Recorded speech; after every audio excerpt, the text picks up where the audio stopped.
Welcome to this StayPrivate tutorial. In this video, we'll be going through the Gmail extension installation. You would have your Get Started email you would have received from signing up on the website. If you click on the Get Started button in the middle, it will bring you to this page here. And then if you click on Gmail for Business, this will provide you with the step-by-step instructions on how to install it. But we will go through this as well in the video. If you click on the Get button, that will take you through to the Chrome Web Store, from which you can then add to Chrome the Secure Mail for Gmail extension.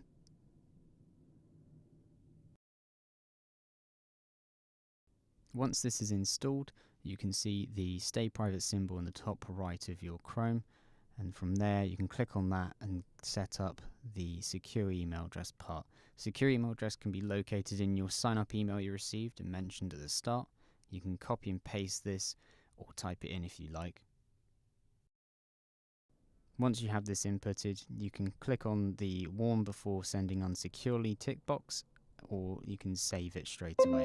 This will then have it all set up and ready to use.